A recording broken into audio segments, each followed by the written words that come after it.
Good morning, everyone. We will be getting started right now. I call this meeting to order at 9 a.m. And I will move to the land acknowledgement. Associated Students recognizes and acknowledges the first people of this ancestral and unceded territory of the Fernandano Tataviam Band of Mission Indians that is now occupied by our campus of California State University Northridge, honors their elders, past and present, and the descendants who are citizens of the Fernandano Tataviam Band of Mission Indians. Associated Students recognizes that the tribe is still here and we are committed to lifting up their voices, culture, and community. And now moving on to roll call. Vice President Jimeniano Aragon, Here. Senator Abrams, Senator Arias Gomez, Here. Senator Atias, Here. Senator Basilio, Here. Senator Cabrera Figueroa, Here. Senator Contreras, Here. Senator Cunanan, Here. Senator DeWood, Senator Dominguez, Here. Senator Garcia, Here. Senator Gavino, Senator Hernandez, Senator Kotka, Here. Oh. Here. Senator Quiroga, Here. Senator Ramirez, Here. Senator Umana, Here. Senator Vicente. Here. We have quorum. Thank you, Madeline. Moving on to the approval of the agenda for September 8th, 2025. Is there a motion? Senator Ramirez? I move to approve the agenda for September 8, 2025. Thank you. Is there a second? Senator Basilio? Is there any discussion? Okay, seeing and hearing none, this passes unanimously. If there are no objections. Okay. Moving on to the approval of the minutes for August 25, 2025. Is there a motion? Senator Quiroga. I move to approve the minutes from August 25, August 25th, 2025. Thank you. Is there a second? Senator Umano. Is there any discussion?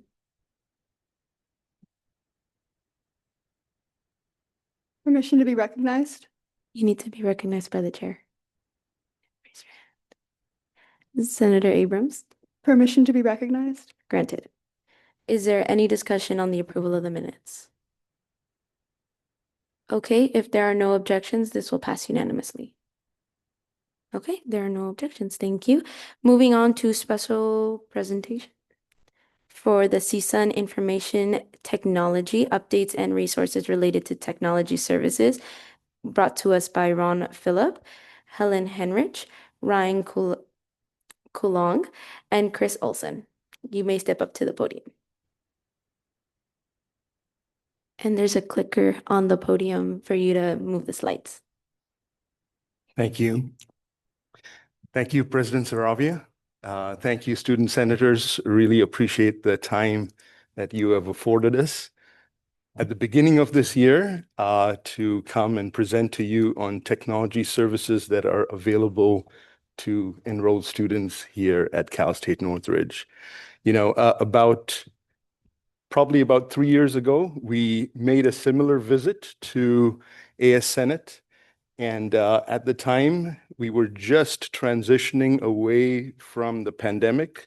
There were a lot of investments made by the university in terms of technology to enable enhanced engagement between faculty and students, both in curricular and co-curricular journeys. And when we visited with Student Senate, there was a junior senator who commented, "I wish I knew about this when I was a freshman student here at campus." Here was a student who was active enough to be part of Student Senate, but yet did not know some of what was available to her as a student. And so one of the things that we are trying continually to do is to see how we can engage with our students to communicate with them through varied vehicles. Some of them may read their emails. Some maybe get their information through Canvas. Some maybe through A-frames that are located on different parts of the campus. Some maybe through social media. How do we understand the different channels that we have and leverage those so that we can continually communicate with our students of what is available to them as long as they are enrolled here, whether undergraduate or graduate. And so at the beginning of the year, really appreciate the partnership with student leadership to come and present to you as a body what are the different technology services that are available here, and hopefully partner with you as representatives from various colleges to go and convey this news to the students that you represent. Additionally, if there are things that you, in your own personal experience or through interaction with students you represent, find out improvement needs as it relates to technology, it is our privilege to get your feedback, because with your feedback, we're able to iterate and provide services that are useful, helpful, both for curricular and co-curricular journeys here at CSUN. So over the next few minutes, we'll request some of my colleagues to come and present to you things that are available, and then we'll open it up for any questions that you may have. First off, our Associate Vice President for Information Technology, Ryan Conlogue. Ryan.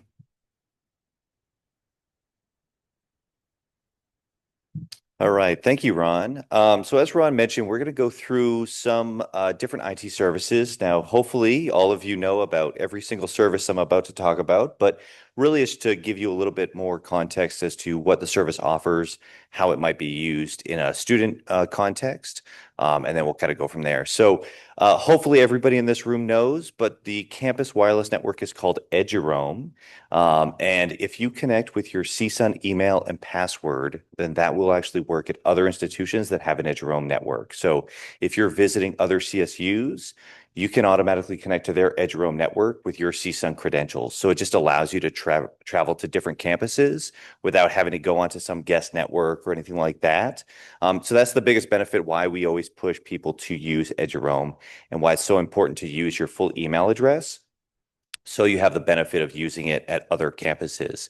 But if you find students say, oh, I can never connect to the network, a lot of times they're connecting to some specialized network that you see. So the PRT devices, I see people post on Reddit all the time, and things like that. So encourage them to connect to Eduroam, and it should just work just fine. Also, Portal. Hopefully everybody in this room has logged into your portal. Otherwise, you probably wouldn't be here. But it's probably the key aspect of the campus, right? That's where you're going to go find your course schedule, where you're going to get your grades, all of that. But it's so important. That's where we post a lot of time-sensitive messages. So you have your task list, your checklist on what you need to do before being able to register for classes next semester. If there's things that we need students to be aware of, we have a messaging capability. So when you log into the portal, you see a pop-up message. And so we have the ability to just put dynamic messages there for students that might be timely. And so it's always important to log into the portal and be familiar with the portal. And as you continue your academic journey, that's going to be critical to just understanding and knowing some of the resources. And you'll see we'll kind of go through some of this list in the menu here. So if you've ever clicked on the My CSUN and seen all of these other options, we'll talk about each one of these. So the first one being Zoom. So not as heavily used now that we're primarily back in person, but you still all have access to the pro license of Zoom. So what that does is that gives you unlimited meeting minutes with up to 300 meeting participants. So if you want to host a study session, or you want to have your own Zoom meeting, you can run that on your own account. You don't have any limits or anything like that. The only thing you cannot do is record to the cloud. That's the only limitation that students don't have the ability to do. Other than that, you have access to the full version of Zoom. Microsoft Office. So you do get Office for free as a student. You can go and download it on up to 5 different computers and then also access it on iOS devices. All you have to do is sign in with your CSUN email. It's going to walk you through the process of activating that product. And you can use Word, PowerPoint, Excel, Outlook. I think Project is actually included on the Windows version, not the Mac version, but different applications, and certainly it's all for free, so you don't have to go and buy it. I would encourage you, if you are not familiar with the Office suite, to go and download it and play around with it. I know a lot of students, they use G Suite and Google Docs. They are similar, but there are some nuanced differences, and so it's good to just be familiar with both. Also, as part of the campus quality fee, which many of the students provide feedback in a survey, campus quality fee funds licensing for Adobe Creative Cloud. And so all students get access to the full version of the Adobe Creative Cloud at no additional cost. What that gives you is Photoshop, InDesign, Premiere, all of these applications, probably 50 or 60 different Adobe applications that are part of the overall Creative Cloud. And so if you are in a major that's maybe a creative, or you need access to any of the Creative Cloud software, all you have to do is just go through and request a license. You get a license added kind of usually by the next day. And then you'll get an email from Adobe with the instructions on how to download the Creative Cloud for your use. So I would encourage you, if you ever need Photoshop or any of these applications, feel free to take advantage of that. So MyCSUN Software is another platform that we have that offers specialized software to students that might be in a certain discipline. So, for example, if you're in geology and you need access to ArcGIS, or you're in engineering and you need access to AutoCAD or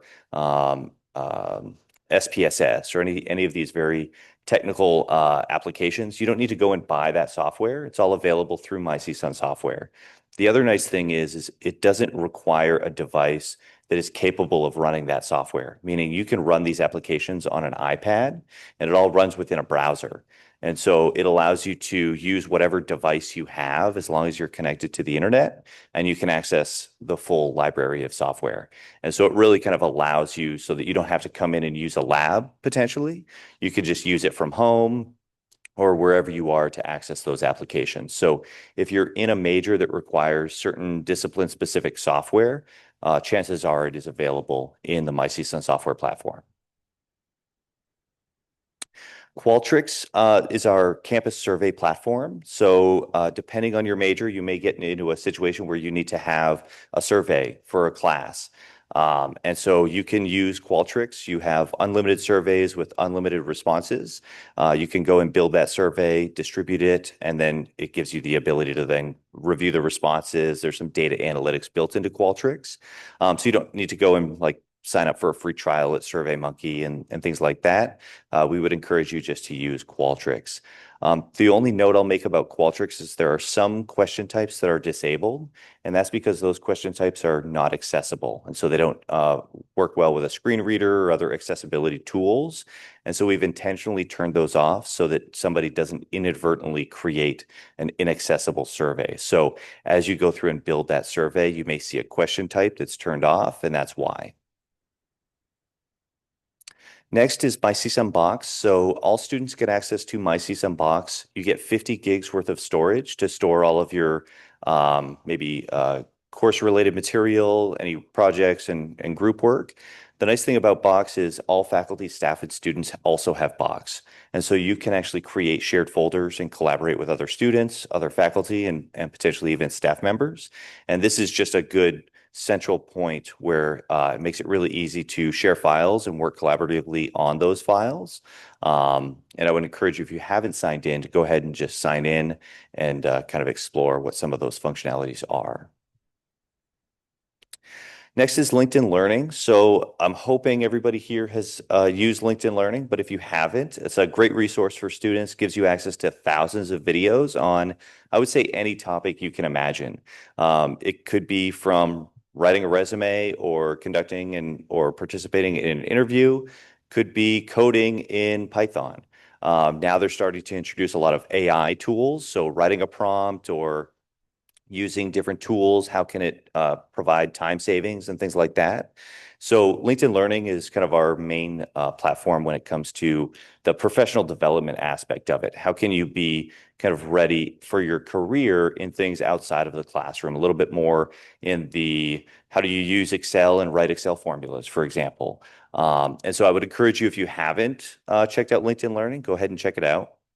If you connect your LinkedIn account, any content that you complete that gives you a certificate of completion, you can actually attach that to your LinkedIn profile. And so it gives you kind of a certification that you've completed that content. So even after you graduate, that will stay on your LinkedIn account. And so future employers will see that you completed the, Excel basics and the, Python intro and things like that. That way, when you're applying for jobs, they see you have that experience. Next is around the Device Loaner Program. So the Device Loaner Program we started just around the start of COVID, as we had a number of students that had a need of having a device when we switched to the online modality. But coming back into the in-person modality, we still saw that there was still a need for students to have access to a device. And so we've kept the Device Loaner Program going. We currently have a fleet of just about 2,000 laptops, 1,100 iPads, and then about 50 hotspots. And I would say we're still seeing a pretty high demand for those devices. And so we'll keep it going for as long as we can. But certainly if you're in classes or within your different colleges, if you see there are students that need a device, maybe their device died in the middle of the semester, there is usually some devices at the Device Loaner Program throughout the year that we can provide for that need. So keep that in mind, that it's a service for students and it's highly used, but we want to make sure that anybody that is in a situation where they need a device knows that they can take advantage of that. The CSUM mobile app. So if you haven't downloaded the CSUM mobile app, I would encourage you to do so also. Gives you access to interactive 3D map, dining, parking. For example, did you know you can find how many parking spots are available in the parking structures? So that might give you kind of an insight into where to park at the first week of the semester. G6 is always empty, so park in G6. Also in the 3D interactive map, you can zoom in on a building and it gives you by floor in building maps. And so if you're new to the campus and you're trying to find JR 303, you can find Jerome Richfield on the map, go to the third floor and then see where in the building 303 is. Just kind of helps you navigate some complicated buildings like Jacaranda, very complicated in how they name the different hallways. So it just helps you kind of find your way. And this was recently redesigned by students for students. So 2 years ago, we had an AI Jam competition or an App Jam competition. And those winners actually worked for IT and they redesigned the mobile app, taking input from AS Senate and other student input that they ran some surveys through Qualtrics and redesigned the app into its kind of new form. So they released that about a year and a half ago. And so it's a little bit better as far as the student orientation. And I would encourage you to check out the new design.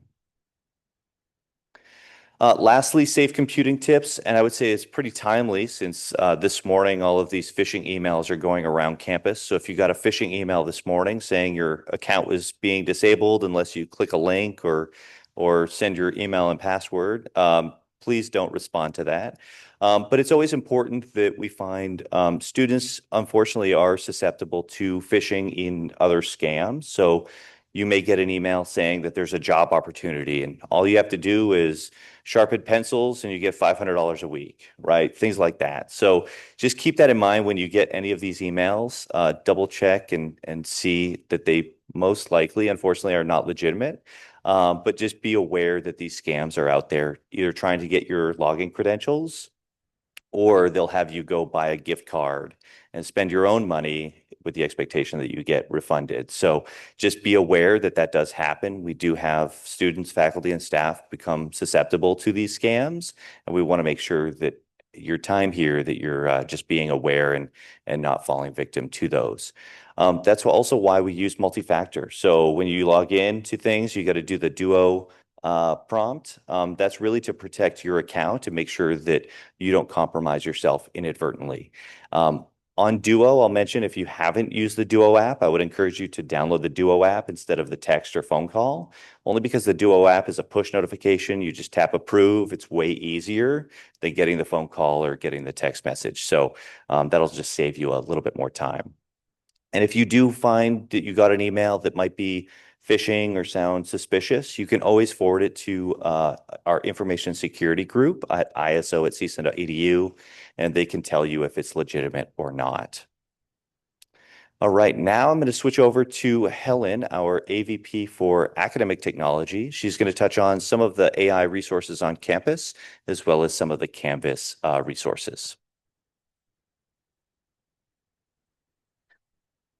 Green button. Green button. Okay, thank you. I'm shorter. Good morning, everyone, and thank you so much for having us. We're really excited to share all the technology resources that you have access to. And it is my privilege to serve as the Associate Vice President for Academic Technology, which means that my team, my unit supports faculty and faculty's integration of technology into teaching and learning for your side. So to Ron's point about us hearing back from you is really important, because your messages, then we are able to convey them to faculty. And that's kind of, that's the idea, that we want the closed loop of communication. So AI, are you excited about AI? Artificial, anyone? Oh no. Or is it unpopular opinion?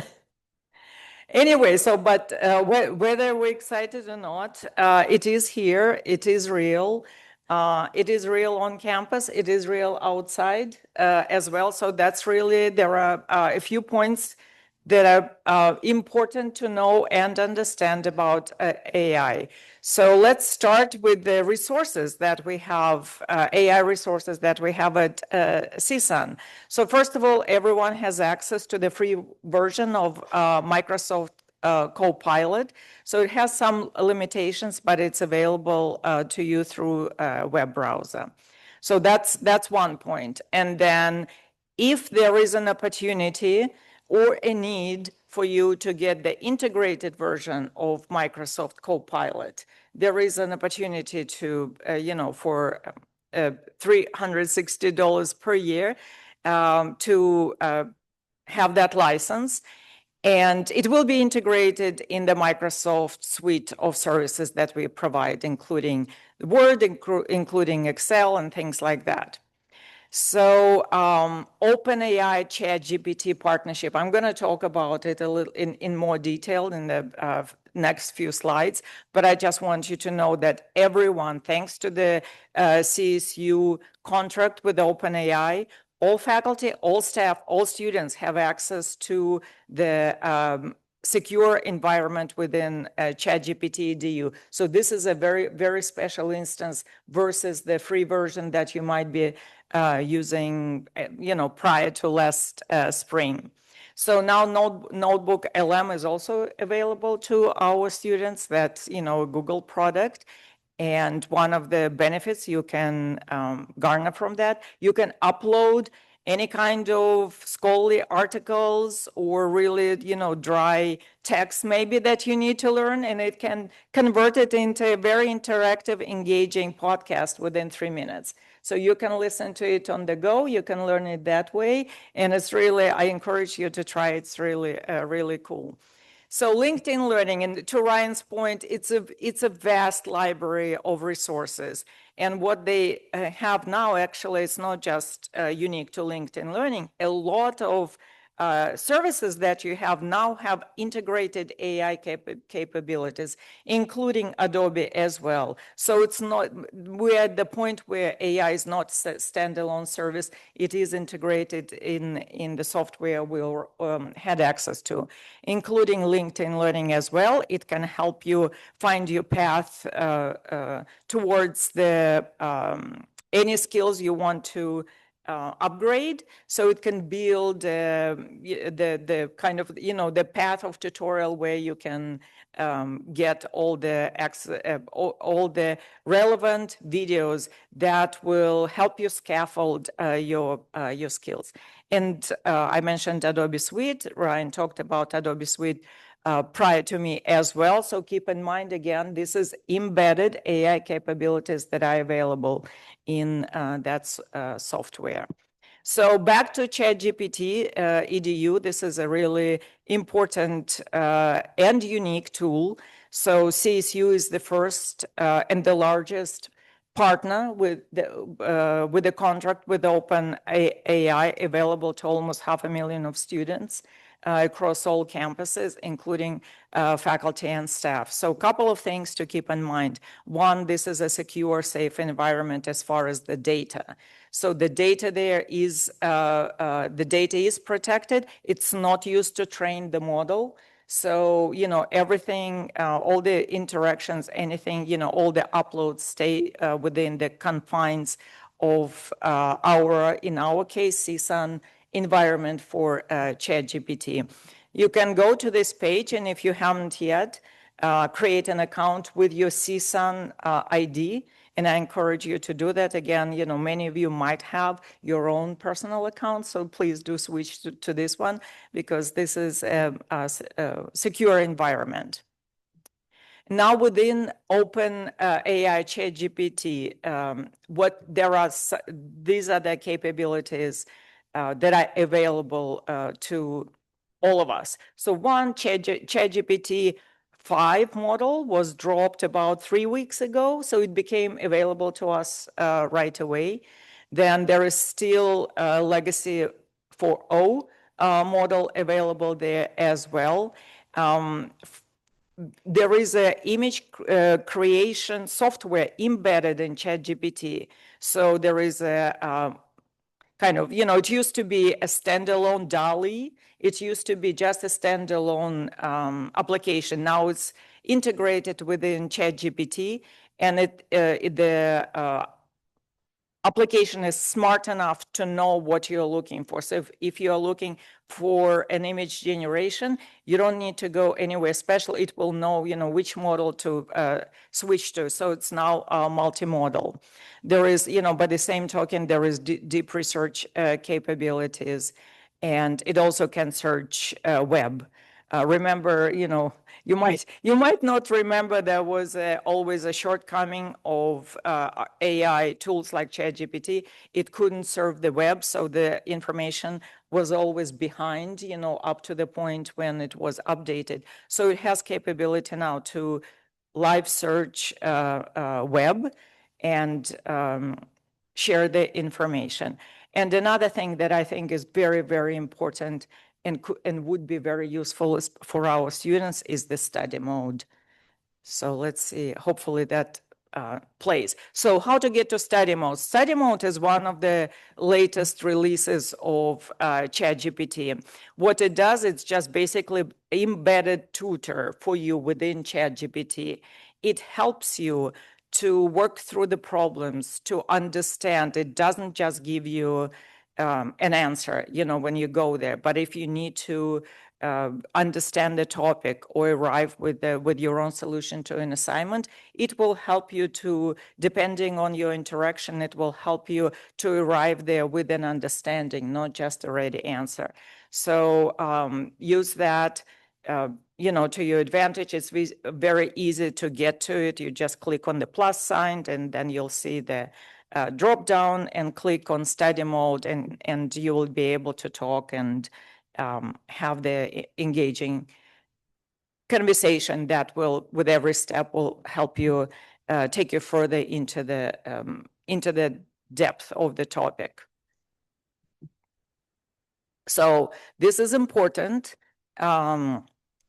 Our faculty, depending on the discipline, depending on the philosophy where faculty stand as far as the use of AI, they have freedom to decide AI policy for each class. So if you're enrolled in multiple classes, you can come across a gamut of AI policy depending on the professor. Be very cognizant of that, because some professors do not allow any AI and some embrace AI and integrate AI into their assignments. So if you're not sure, please check your syllabus. The policy should be there. If it's not there, talk to your professor, but please be very aware that it could differ from class to class.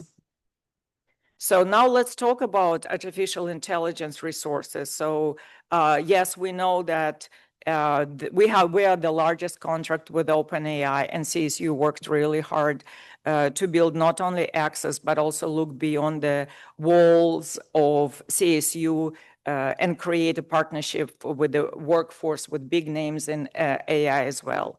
So that's beyond CSU. Now for CSU, how do we embrace, how do we learn more? So the system actually came up with a plethora of resources that you can use and learn more about AI.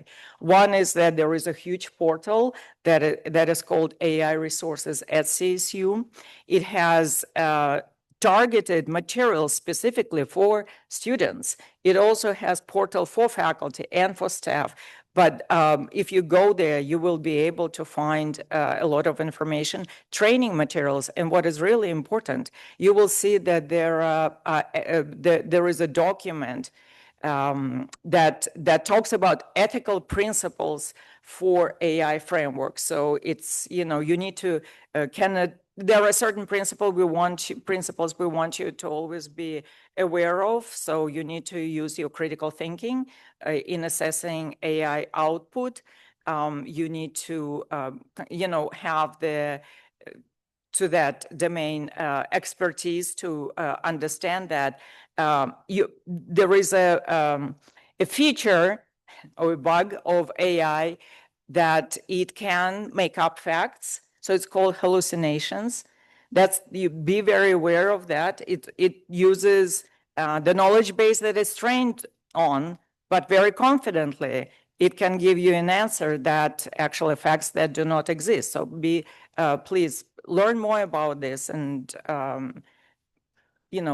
be very, use your critical thinking in the assessment of the output. So to do a deeper dive, there are a couple of specific resources available.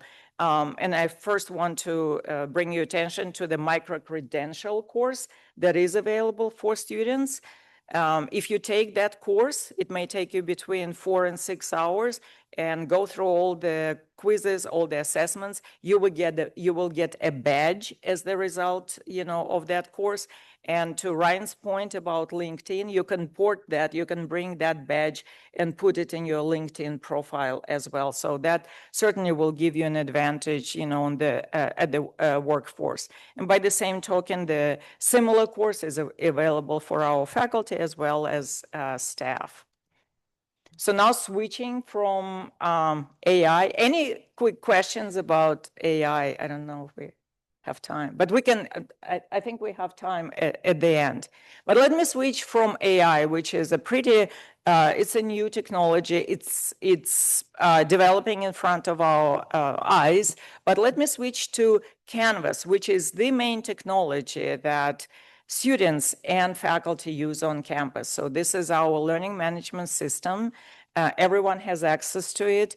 Here is the information how to, if you haven't, here is information how to log into Canvas. Most of our faculty do use Canvas.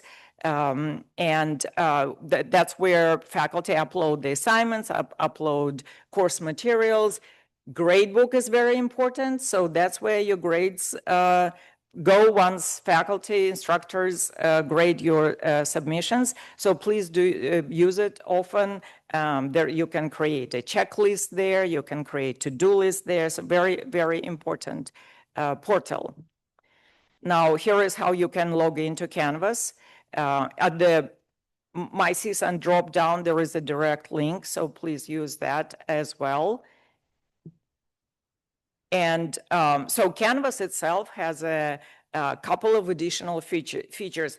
Before I get to ePortfolio, I also want to mention the accessibility feature. So within Canvas, we embedded a software that allows, if you need any kind of accessibility accommodations, you can download the instructional materials in different formats that will work for you better.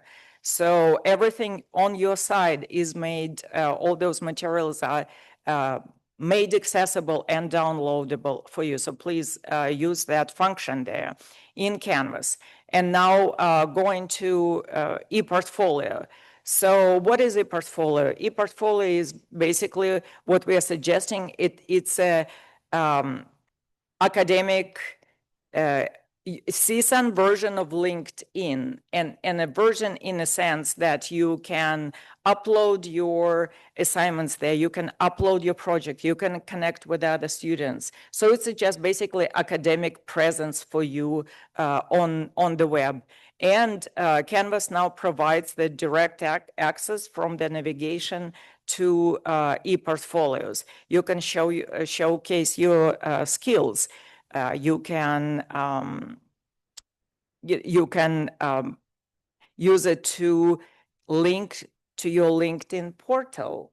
So that's important as well, because, you know, as you of course know, that once you graduate, you really that would give you an advantage to show the academic work that you performed during your times at CSUN, and then your prospective employees will be able to see it. And I think that's, in brief, all the information I have to add to what Ryan has and Ron shared with you. I don't know if do we have time for questions? Thank you so much, Helen. Thank you, Ryan. Really appreciate it. We're open to any questions that you may have. Any questions on what you've heard? Just really quickly, please limit it to one question per senator, just because we are at a time constraint and we have to end this meeting at 11. Thank you. Go ahead. At the last meeting I was at, you guys mentioned that any information that we feed the AI stays in the CSU system and doesn't go to like the parent AI. Is that still true? That is correct. Really appreciate that question. One of the reasons that we strongly encourage the use of CSUN's ChatGPT EDU environment is because our contract allows for every institution from the CSU to have a compartmentalized environment where your data goes only into CSUN's repository. It is not shared with ChatGPT EDU. And so if you were to do the same thing within ChatGPT's public framework, it trains their model, right? So very important to encourage students across the board to use what we have contractually agreed, not only with ChatGPT EDU, but you also saw in one of the slides there, Copilot, which is Microsoft's generative AI tool, available to all students as long as you're enrolled here. Again, protected by CSUN's contract with them. Any other questions? Go ahead, Alejandro. Yeah, I was wondering very quickly, do we have access to view that contract? Like, is it something public that we could look at to better understand how it works and how, yeah, just. Yeah. I think we can get that. We can get that working with the CSU Chancellor's office. Yes. Go ahead. So you mentioned obviously that different faculty members, professors have different ways that they enforce their AI policy in different ways. Obviously, some are embracing it, some are not. I was wondering if there was anything academically like a standard for professors that aren't so positive on AI, if there's a standard AI like checking software, if there's anything approved for that, or if it's again up to the faculty member to decide how to identify AI that's used by a student in an assignment, for example. Do you mean AI detection capabilities? Yeah, essentially. Okay. So we do have, are you familiar with Turnitin generally, plagiarism software? So I think CSUN had Turnitin as a plagiarism software for at least 10 years. So now what Turnitin did, it added a module that can allegedly detect if if faculty choose to use it, if the submissions by the students could be generated by AI, and it produces a score. So one is that some faculty do use that. That's one. Two, we train faculty how to use it primarily, that those are not reliable indicators.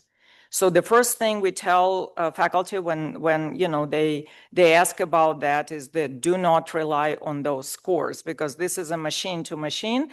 It can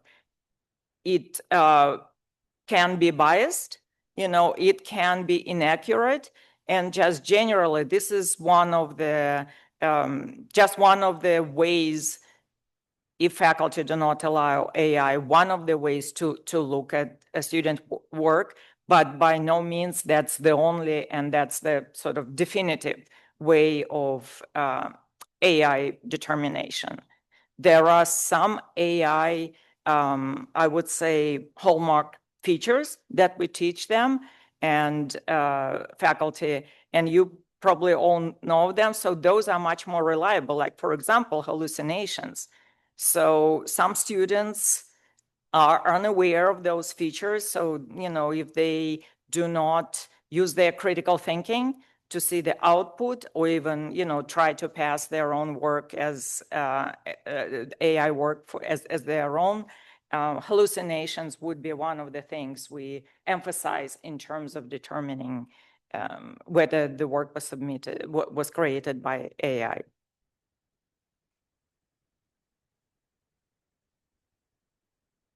Thank you. Are there any further questions? It's just one per senator. I'm so sorry, Senator Dominguez. Senator Cabrera Figueroa. I wanted to ask about the MyCSUN software. You had mentioned that some of them are major specific. In terms of adding new softwares for new developing classes, what are you imagining the base requirement for that would be? Would it just be that one class be in place, or would it be a minimum of 5 classes with full enrollment? How are you seeing that progression? I think any of those circumstances are fair game. If you have feedback in terms of kinds of software that you're looking at, we can work with appropriate colleges, departments to find out the viability of adding those software. Again, just like almost every title that you saw on the screen there throughout the presentation, we want to ensure there's inclusive, equitable access of every technology to students as they're available. If you have feedback with certain pieces of software, MyCSUN software is a platform that allows students to be able to access that piece of software without having to come to a lab, without having to come to a particular room. As long as they have an internet connection, if that software is appropriated for their access, they can launch it, use it, save their work, and log off. If you have feedback in that regard, please send it our way. We'll work with the appropriate college for that. Are there any further questions? Senator Diaz. Just a quick clarification on the presentation slides. It said that Microsoft Copilot and then this other thing called Deep Research, it had a price on it. Is that just there to show that that's how much it costs, or is that something that students will pay out of pocket in order to use? Yes, there were 2 versions of Copilot mentioned there. The one for Microsoft Office 365, which showed the $360 per year price point, is an additional cost. So if that functionality is required on a per person basis, there is that added cost. Vice President Geminiano Aragon. Yes, so are you exploring the idea of expanding the loaner device program? Very important question. So we have seen the demand for the device loaner program since its inception in 2020. At the same time, it comes with a heavy investment for the inventory size and scale that we have today. At this time, the inventory size and the numbers we show that it is big enough for a student population of our size. We have not reached capacity of 2,000 laptops taken at any given time, but we're close. So we believe that inventory size at least scales for now. But as I was mentioning earlier, it is a large investment from the university on an annual basis to keep and sustain it. So we'll work on it year to year. We're very happy that we're able to provide that service 25-26 academic year. Thank you. Are there any further questions? Okay, if you guys have any further questions or want to have some clarifications, you guys can always reach out to Ron or Helen, or you can talk to them maybe after this meeting, or we can give you their contact information. Oh, yes, Vice President. And thank you so much for your collaboration. We were able to table with them during CISA Navigators, so thank you for the opportunity. Really appreciate it. Thank you all. We look forward to partnering with you throughout this academic year. Have a wonderful academic year, everyone. Thank you.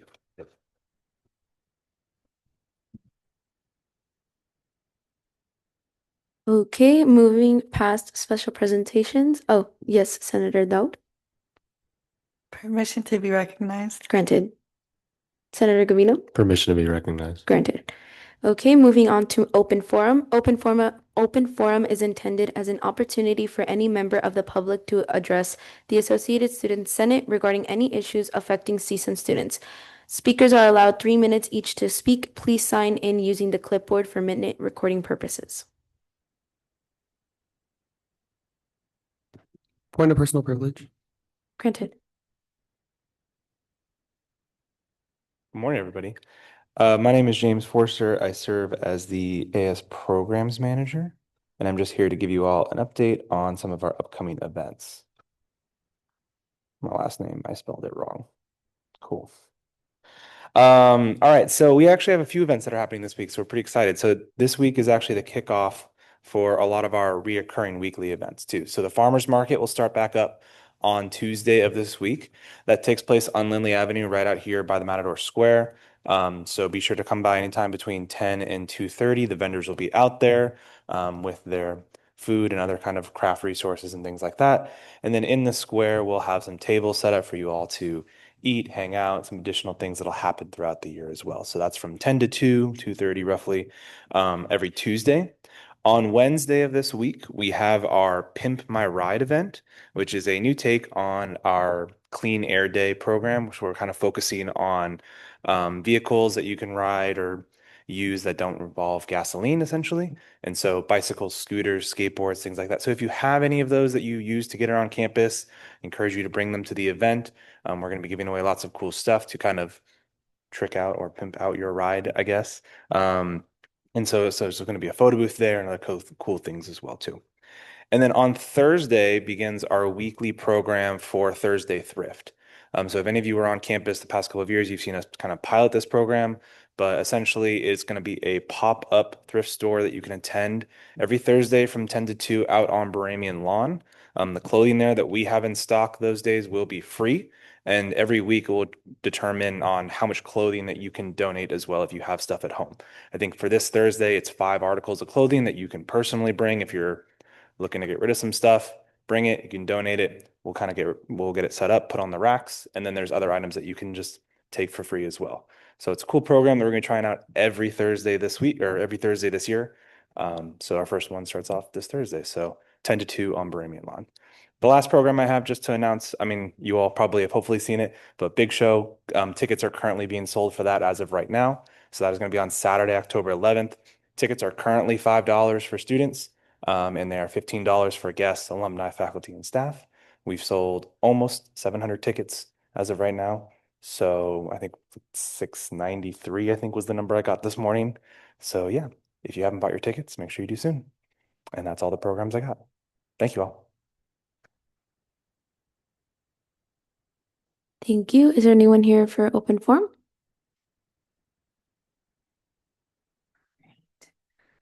Good morning, everyone. My name is Sabrina Gack. I work in the Office of Student Development and Transitional Programs, serving as our commencement and transitional events coordinator.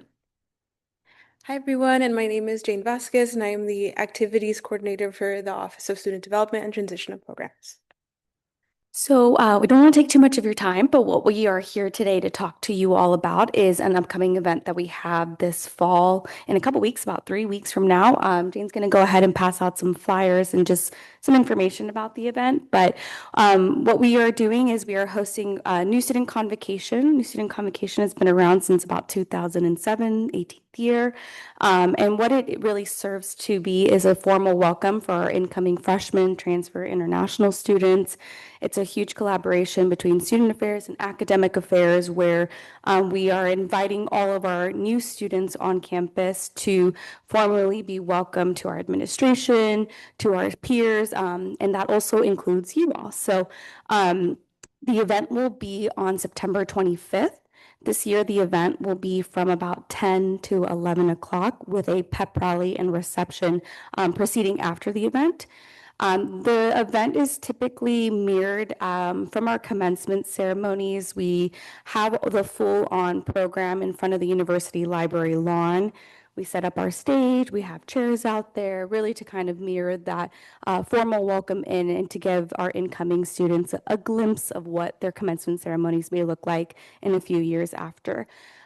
Just a few things for you all to kind of note. On the flyer that's going around, Jane's going to talk a little bit about how students are kind of getting engaged in RSVPing for the event, but I just wanted to kind of provide you all with just some quick notes. For the reception and pep rally portion, for the last few years, our AS senators have come to participate to get to know our incoming class. I know you all have been out and about with all of our welcome events, so thank you for all of your tabling. But it's really going to be an opportunity for our students to meet our senators, to meet our deans. So you all will get a little bit more information. I know we're going to be talking Thursday, Kiri and Alvaro, just to talk a little bit about what your role may look like, but we just wanted you all to save the date. Before I conclude, I'm going to pass it off to Jane to talk about that RSVP and then also talk about our commemorative pin for this year. And then to jump into the way that we are going to be collecting RSVP information for students, faculty, administrators, on that flyer that's being passed around, there's a QR code, and that'll lead you to a Qualtrics form. And from there, it'll ask you a few simple questions. It's about a 1 to 2 minute survey. It's very quick.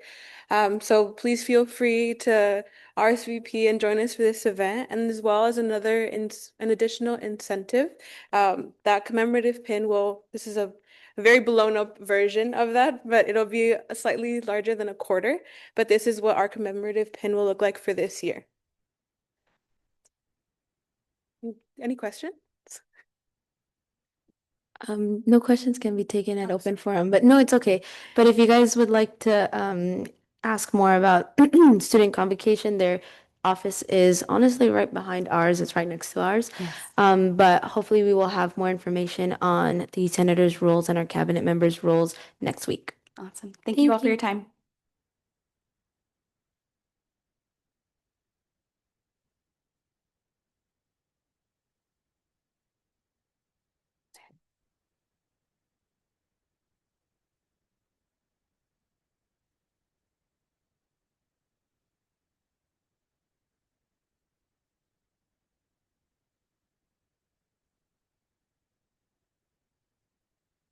Hi, Hi, good morning, you guys. My name is Hannah. I'm the executive assistant to Vicky. I just wanted to come up here real quick and give you guys a heads up. I actually, on the side as well, manage the AS scholarships for all of you guys. So tomorrow we'll be holding an AS scholarship award celebration real quick in the farmers market from 10 to 2. Basically, this is for all of our student winners that are included for our general endowments as well as named scholarships. So attendance is not mandatory, but it's just a non-formal like meetings or reception where it's more of a drop by style where you just get swag for our winners, and it's just to show gratitude for our awardees and highlighting the many student-founded scholarships supported through associated leadership. And yeah, I wanted to share one of the quick uh, thank you letters. So it is from Aurum. It says, Dear Associate students, I would like to thank you for generously funding the Associate Students the Support You Deserve Award for the 25-26 academic year. As a student majoring in psychology, returning once again to pursue the education I believe in, receiving this award is not just helpful, it's symbolic. It speaks to the resilience I've had to cultivate while navigating in an academic journey that has been anything but linear. I am married and raising 2 wonderful children, both of whom are growing up watching their father commit to learning, not only for career prospects, but as a personal testament to never giving up on oneself.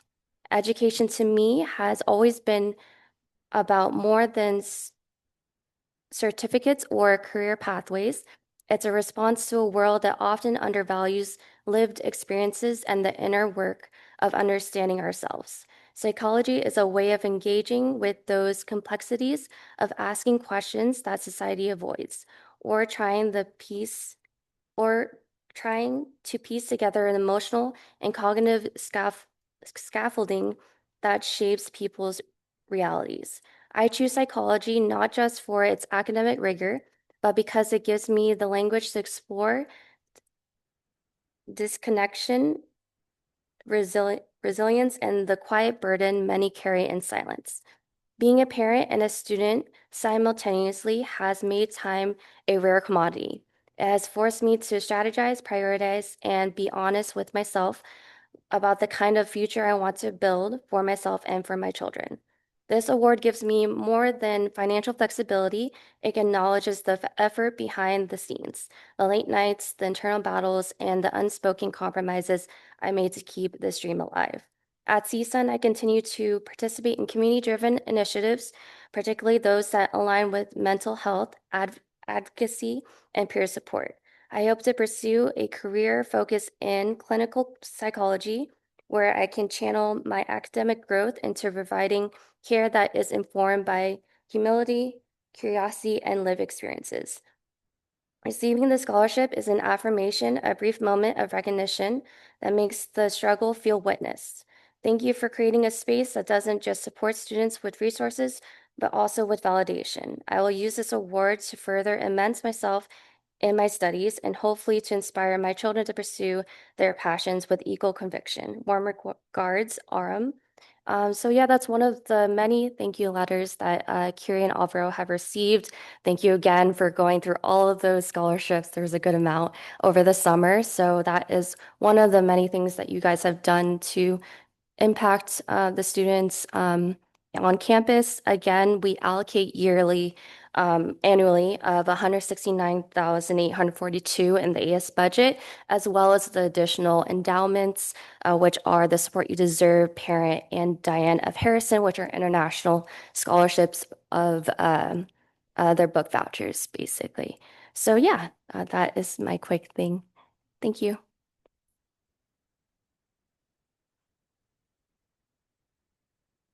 Thank you. Is there anyone else here for open forum?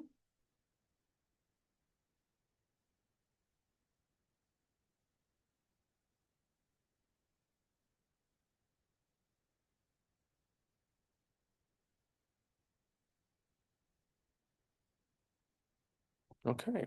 Good morning, Matadors. Morning, guys. My name is Cesar Rosales. I am the chair of Legislative Affairs here at CSUN AS. Most of you know me. I think all of you know me. I hope so. And I'm here to vouch for a person on the agenda today, Mr. Christopher Simonian, who's on the agenda to be appointed for my lobby corps today. I had the chance to interview Christopher with Kiri a couple weeks ago. And out of the 10 or so candidates we've lined up for interviews or interviewed, I think Christopher is by far the most qualified person with the chance to meet. His interview was short, half an hour or so, but in that half an hour, I was able to understand who he was as a person, what he stood for, his passions, his interests, and more importantly, that he was educated, passionate, and knowledgeable, which is a very rare combo, I must say. Christopher is a 4.0 transfer student coming from Pasadena City College and Gardena City College. He is a part of our mock trial and appeal association. He is very, very qualified. And the work he does on the side for law offices and for several groups around the San Fernando Valley is incredible. I would be beyond honored to have him serve as our first member of our lobby corps, and I am here just to vouch for him just based on how incredible a person he is. Thank you.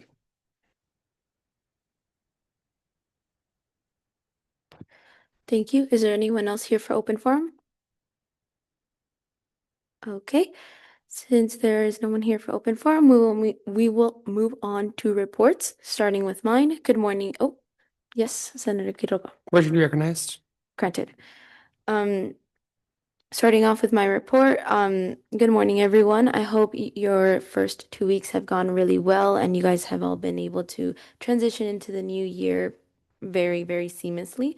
Our first week, I tried conducting some eligibility checks and hopefully interviews for committees and Senate positions will start to fill up my schedule. And it'll be something that our Chief of Staff, Boberg, will be coordinating with Vice President Geminiano Aragon and myself, and then the senators whose co-senators are missing on our board.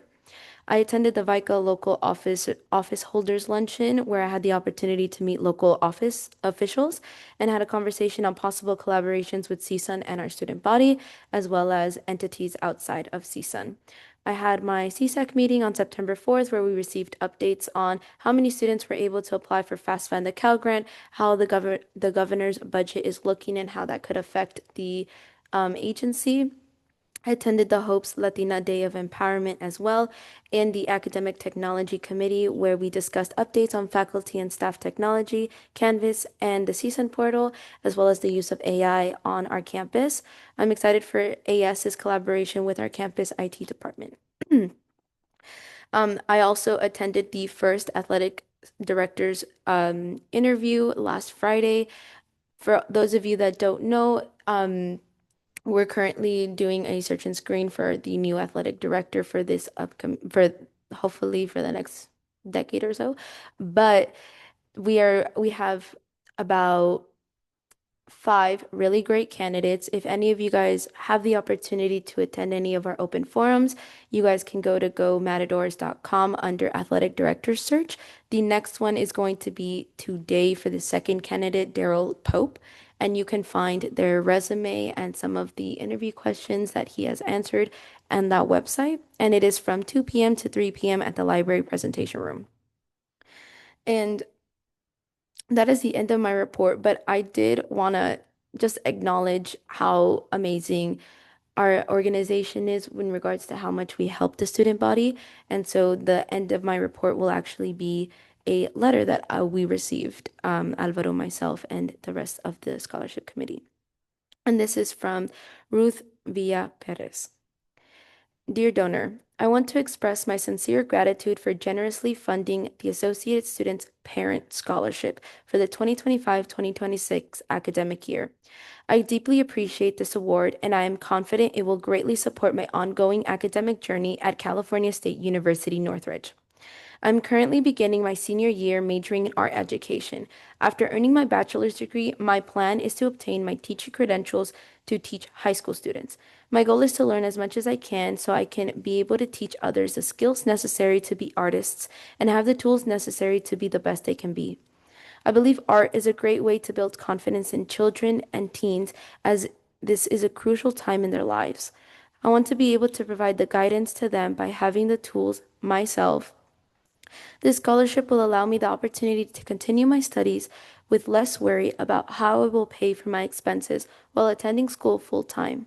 especially these days with the current administration targeting people like me, undocumented and Mexican. It is difficult to get out and earn money as freely as it was before. Being the first in my family to attend a university, this is a great deal to all of us. I didn't have a paved way to follow. My parents only had a third grade education. This hasn't been an easy task for me. I come from Mexico when I was a child and had to learn English at the time. Attending college or university was not even a thought. I have two teenagers which I take care of, a boy and a girl, which are watching my every step of the way. They are very proud of their mom attending university. We all work together on our school projects.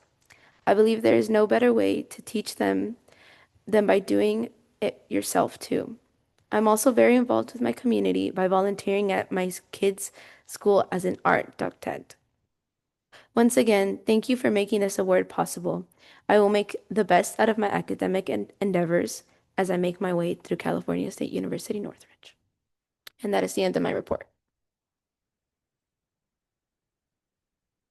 Are there any questions? Senator Vicente? Point of personal privilege. Granted. And now we will move on to Vice President Emiliano Aragon's report.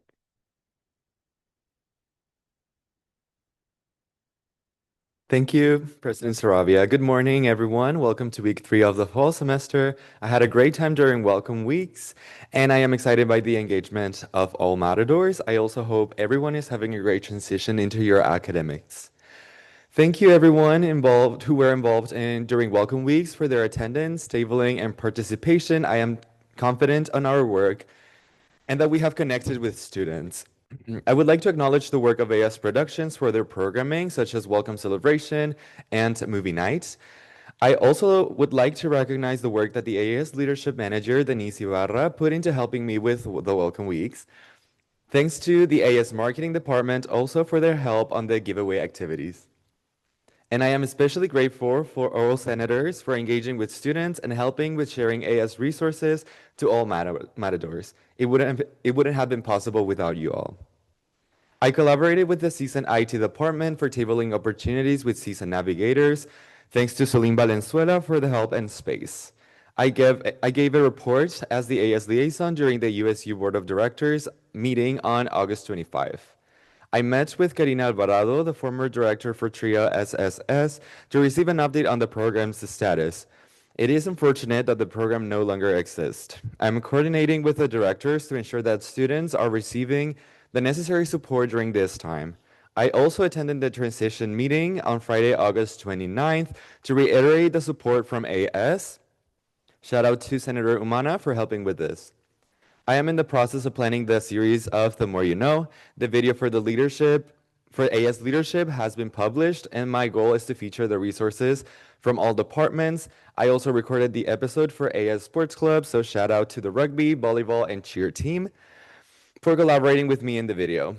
I collaborated with the women volleyball team and filmed a short video to invite students and guests to attend their games. President Saravia and I met with James Forrester, manager of AS Productions, for an overview on Big Show. I am really excited for this year's lineup. Well, headliner, Galantis. President Saravia and I met with the AS Executive Director, Alan, to discuss our goals for the year and how we're transitioning into our goals, as well as any updates of AS. Senator Basilio and I met with Martel Okonji, manager for the Pride Center, to get informed on their programming for the year and ways to support our queer students. AS will be a sponsor for Pride coming on October 1st. So now this is a quick reminder for everyone, for all senators, we can appoint student representatives to the LGBTQ Campus Advisory Committee that meets on Thursdays from 10 a.m. to 11:30 a.m. So if you're available and interested, please reach out to me as soon as you're able. We collaborated with the MIC by being sponsors during Welcome Week, especially during the Meet the Clubs. I attended the TUC Student BOD orientation. I served as a CSUN representative during the CSSA Central Region discussion. We went over legislation, concerns, and issues students are having, as well as initiatives on AS and other ASIs to improve shared governance. I trained the Chief of Staff, Jeremy Boberg, and the Health and Human Development Senator, Dulce Contreras, in preparation for Senate and guide them through their codes, duties, and responsibilities. Okay, so during week 3, I have made a checklist. I'm gonna go quickly over it, but I also made a graphic with you all, so that way you can follow it through as you go into your office hours. This week, we are having our 101s, so please confirm your attendance and no conflict by accepting your calendar invite. I have only need to schedule my 101s with Elise. Submit the check-in form that is due before our 101 meetings. For the elected standing committee chairs, you need to submit your availability for Council of Chairs. I am planning to have it at the end of this week. That way we can train for the committee dynamics. Senators shall send their introductory emails to your deans and request meetings, and those are due by the end of the week, so that is September 12th. Make sure you BCC me, or if you had already done so, forward me your email for confirmation. I do need to keep track of that. If you want to have out of the office hours, have a conversation with your deans and ask them whether whether there is available space to have them, and then just confirm on authorization with me on that request before you start having them. Office hours officially begin this week, so you are expected to attend in time to your hours in the leadership office. Check in with the front desk for assistance on this, and if any emergency happens, please email me for excusal. You also must complete by Friday, September 12th, the September Senate Report form. I sent it today at 8:30. So it is your duty per the standing rules to submit them on time with thorough and accurate information on your duties and work. Failure to submit them on time will incur an absence recording. Remember, the reports will be public. If you have office hours on Tuesday from 10 a.m. to 2 p.m., you will be tabling during farmers market. So please make sure that you check in at the leadership office and then you go directly to the tabling.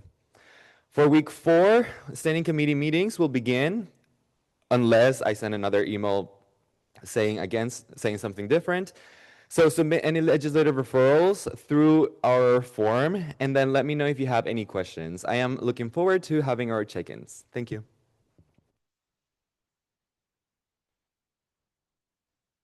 Thank you. Are there any questions on the Vice President's report? Oh my God. Senator Vicente. Permission to be recognized. Granted. Okay, moving on to our Chief of Staff, Bo Brooks' report. Hello, everyone. Hope we're having a good morning. So cabinet reports will officially start next week, but I'm just gonna give like a little overview of what I did since I got onboarded last week. So I finished my HR training on Thursday last week, so I've officially been onboarded. I can actually do stuff now. But I have begun working with current cabinet members to schedule our weekly cabinet meetings, so we can get those reports going as soon as possible. So by next Monday, I'll have full reports for everybody. We've also continued our eligibility checks and scheduling interviews for the remaining Senate, cabinet positions, and committee members. And I also met with the Vice President on Friday to go over my expectations of my position and some pointers for success. And I'll have a way longer report next week for you guys, but that's all. Thank you. Are there any questions on the Chief of Staff report? Okay, seeing and hearing none, we will move on to our Chair of Finance, Tourette's report. Hello, everyone. My name is Emily Tourette. Some of you may know me. I was appointed to be Chair of Finance. So, much like the Chief of Staff, I don't have a full report simply because I just got onboarded. But what I do have, a couple updates about our balance account for supplemental totals as of September 5th, 2025. Our STAR balance is 200,000. Unassigned contingency fund is $612,102. Our philanthropy fund is $7,500. And clubs and organization travel fees our balance is $25,000. Just a couple work that I did over the remaining of last week. I finally gained access to the Chair of Finance email. I've been reading those and reviewing those, as well as I read and reviewed the Code of Finance, and I am undergoing training. as for the finance committee. So we do not have a finance committee just yet. As of right now, I believe we have one member. But if anybody knows anybody that is interested, please let us know. As of right now, we have availability for the colleges of business, education, health and humanity development, humanities, social and behavioral science, and math. Please get to us as soon as possible, as it's very important that we need to approve supplemental funding. And a couple goals that I set for myself. After reviewing the emails, there are numerous emails that I have to respond to ASAP. So I am trying to get back to that. I have emails since July 1st that I need to respond. So just letting you guys know that if you guys are in clubs or you know clubs that are asking for supplemental funding, I will get back to them as soon as possible with an update and a response. Thank you. Thank you. Are there any questions on the Chair of Finance report? Okay, seeing and hearing none, we will move past our Attorney General and our Standing Committee reports to our AS Executive Director, Alan's report. Good morning. This is the third week, but I want to go back to the first week of school because we had an opportunity to talk with the managers and staff within the organization to find out what was that first week like. And so the thing that we heard was the campus felt alive. And I think that that is accounted to the things that you have been doing in terms of engaging them, being out, but also just the fact that we have students that are here and ready to get engaged. We saw increased activity coming in with RSOs wanting to get information to begin accessing their accounts. And just the campus in itself just feels very different. And so expect a year where there's going to be lots of opportunity for us to do really important work. Some other things I want to share with you include the fact that we've already heard this about the athletic directors, but you all received an email last week on September 3rd in reference to an opportunity that's only available to AS student leaders, USU student leaders, and those students that are involved in the Student Athletic Student Association. And so I would really encourage you to look at those times because it's specific for you as student leaders to provide feedback on the hiring of the next athletic director, who I would hope would be here for the next 10 years as well. This week, we're going to be kicking off our cultural welcomes. And as the AS, you have tables that you'll be able to showcase our programs and services. But I would really encourage you that if you have time available in your schedule, that you attend as many of those as you possibly can. I plan to be at as many as I can be as well. That absolutely made no sense, but I intend to be at as many as I can. The other thing I wanted to let you know, I will be starting to move through our various departments to do what I'm calling department hangouts. This is an opportunity for me to connect with our student and professional staff just in a much more informal environment. During my onboarding process, I met with teams, I met with management, and now I really want to get to understand what it's like in our various areas across the organization. And so hopefully I'll see you in some of those spaces. The last thing I wanted to let you know is later on today, we have an item on the agenda. It's related to the HUKU conference. And so we're currently in the process of getting information from managers on potential nominees across the organization that may be able to participate in that after you make a decision on the funding request. So that's an update for today. Any questions?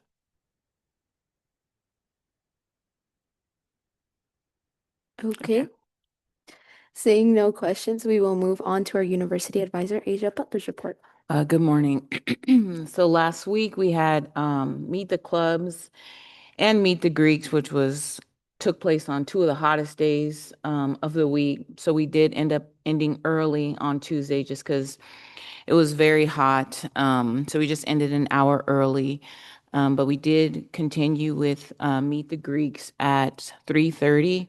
And so I'm still going to be collecting some feedback from the chapters, but I think that the attendance was much higher because of the time change, and there were just more students around at that time. So I'm interested to hear how the organizations felt about it.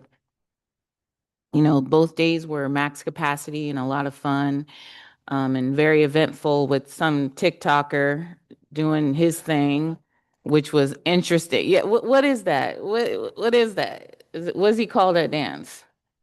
Huh? Just a dance? Okay. Um, so that was exciting. Spontaneous event that we got to experience. Um, this weekend we had PHC recruitment weekend, and so we got 2 more days of that. And then I just wanted to pass out flyers about our upcoming leadership conference on Saturday, September 27th in the Northridge Center. So our theme this year is the Student Leadership Challenge, and we've been working with different campus partners to provide workshops and presentations.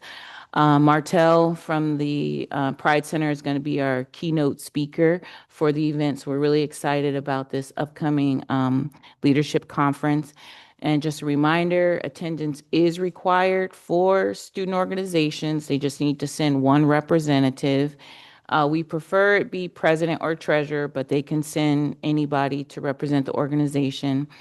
The president will need to RSVP for the organization and identify that person.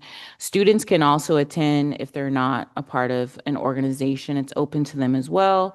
So when they register, they would just put like not representing an organization. And we're also hoping to have our new chair of finance there doing the AS finance presentation, because as many of you know or should know, students do need to receive that presentation, or student organizations need to receive that presentation in order to qualify for annual funding. So that's what we have going on in the month of September. And I believe we have a student leadership workshop series that's also going to be starting I think the last week of September. And again, we've been working with different campus partners. So Jennifer Alvarado Herrera has been working to identify different campus partners again. So we have a representative from Human Resources that's going to be doing a workshop on like conflict resolution. We have Susanna Rogan, the education and prevention specialist, and OEC is going to do a workshop around creating inclusive organizations.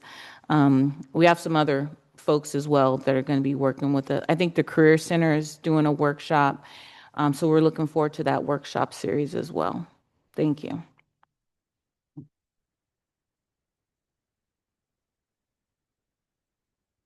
Thank you. Are there any questions on the University Advisors Report?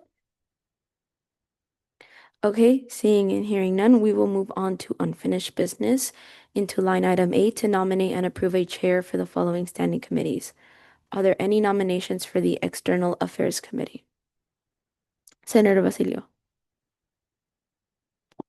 I move to nominate Senator Gavino for External Affairs. Senator Gavino, do you accept? Yes. Okay, thank you.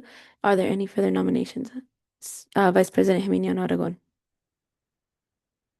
Yes, just remember for everyone, first nomination, you can nominate yourself or someone else. Then afterwards, we go into the speeches, and then afterwards, you all vote. So I just wanted to refresh everyone because it has been a minute. Are there any further nominations for the External Affairs Committee? Okay, seeing and hearing none. Senator Gavino, would you like us to say something or no? You have a minute to speak. Yeah, I had something, but I'll keep it short because time. Go ahead. Yeah, good morning, everyone. If you haven't met already, my name is Isaac Gavino. I serve as a senator for the College of Arts, Media, and Communication. Last year, served as same position, senator position. Was also the chair of Internal Affairs in the fall, chair of External Affairs in the spring. I look forward to continuing the work that we started back then, continuing to protect and support our undocumented students. I don't know if you've been following the news, but Senate Bill 98, which was the provision that we were supporting in our undocumented students bill, just got approved by the legislature about a few days ago. And so it's now on the governor's desk to sign, and we hope that he'll sign it so that we can start getting that implemented here. But that's something I look forward to pursuing, as well as some new initiatives surrounding the CSU AI initiative. I serve on the CSU CSUN AI Institutional Task Force, so hope to get a lot of good feedback there and make sure that we're designing a system that works best for our students, not for large artificial intelligence companies. But yeah, thank you. Thank you. Is there any discussion? Vice President Jimena Aragon? For full transparency on this, I will be abstaining from all standing committee elections, chair elections. Okay, thank you. Is there any further discussion?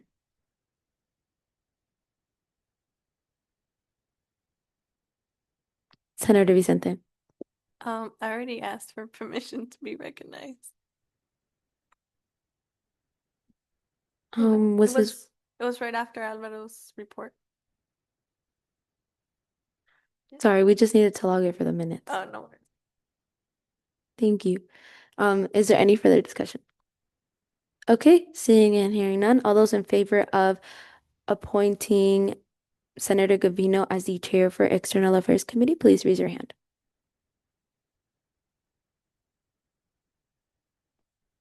Thank you. All those opposed?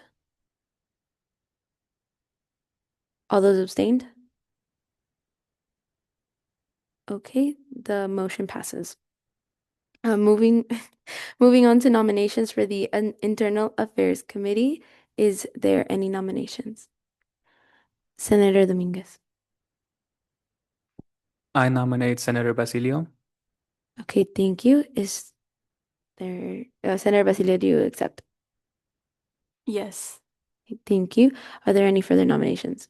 Senator Vicente. I nominate myself. Okay, thank you. Do you accept? Yes. Okay, thank you. Are there any further nominations? Senator Carr. I nominate myself. Okay, thank you. Do you accept? I accept. Okay. Okay, so you all have 1 minute to speak. We will start in order of nomination, starting with Senator Senator Gavino. Yeah, just a point of clarification. In the email that you sent out, I know it was a while back, but it says that Senator Kotka is on the University Affairs Committee. Was that changed? Yes. Okay, thank you. It was changed, right? It was changed just because her class schedule was a little bit wonky. Just so everyone knows, Internal Affairs does meet Tuesdays from 4 p.m. to 5 p.m. Okay. Is there any further nominations? Okay. 1 minute to 1 minute each to each speaker. We will start with Senator Basilio. Good morning to all my fellow senators. I am running for chair of internal affairs because I believe I'm a strong candidate for the positions. I've been part of Associated Students for 3 years now, first as a front desk assistant and then as a senator for the College of Humanities. Last semester, I was the vice chair of internal affairs and gained a lot of knowledge about our organization, especially in regards to our codes, bylaws, and constitution, alongside a group of people with diverse opinions. During my term as vice chair, I helped to spearhead code changes on the vice presidents, the chief justice, and the chair of elections code. Being part of this committee has taught me the importance of transparency and patience, and I want to continue to highlight these factors with the rest of you. I will always believe that we must grow and improve internally to be able to lead efficiently and to the best of our abilities. If elected chair, I would lead with your interests in mind, making sure to be open to new ideas and maintain consistent communication with all of you in order to best serve the student body. Thank you. Thank you. Right on time. Senator Vicente, your turn. Good morning, everyone. My name is Camila Vicente, and I am running to be your chair of internal affairs. Although this is my first year at NAS, I've really came to enjoy it and, building on experiences as last month in August, I was able to attend the CSSA plenary where I saw many CSUs, student leaders come together and share their struggles, successes, and ideas for each of their campuses. I feel like that experience really showed me how important it is to create a campus where every voice matters and where obviously our highlights as seasons shine through. As chair of internal affairs, I want to build on that by making sure all students feel welcome to step into leadership. Like everyone here has made me feel welcome as I step into leadership. And, at the end of the day, I feel like since we are all students, our passion to serve should speak louder than any checklist of qualifications. And thank you for hearing me out. Thank you. And now we will move on to Senator Carca. Good morning, Senators, Cabinet members, President, and Vice President of AS. I am advocating for myself to become the chair of Internal Affairs Committee. I believe that my diverse background combined with strong communication skills allows me to offer a multitude of perspectives and an ability to understand and improve programs and services provided by AS. Being an INISO leader this summer has given me the chance to grow as a leader by providing support and guidance to incoming students. As the chair of internal affairs, I hope to champion a legacy of inclusion, diversity, and transparency to students in campus. In short, I believe I should serve as chair of internal affairs. Not only because of my experience working as a researcher in the EEG program, my licensure as a phlebotomist, or my history of advocacy for marginalized communities, but also because of my dedication to volunteering with multiple AS organizations, and my commitment to fostering an environment grounded in compassion and service towards students. And that will be time. Thank you. Okay, we will move on to discussion just because there are 3 candidates, but each senator is only permitted 1 comment. Or is there any discussion? Wow, okay. So you all made up your minds. So we will move on to a vote. We will be raising our hands. So we will start off with all those in favor to appoint Senator Basilio as chair of Internal Affairs Committee. Please raise your hand.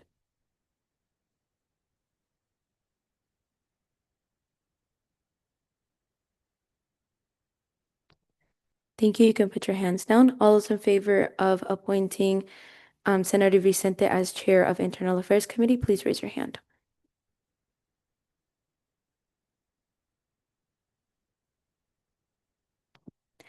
Thank you. All those in favor of appointing Senator Carca to be chair of Internal Affairs Committee, please raise your hand. Okay, thank you. All those abstained?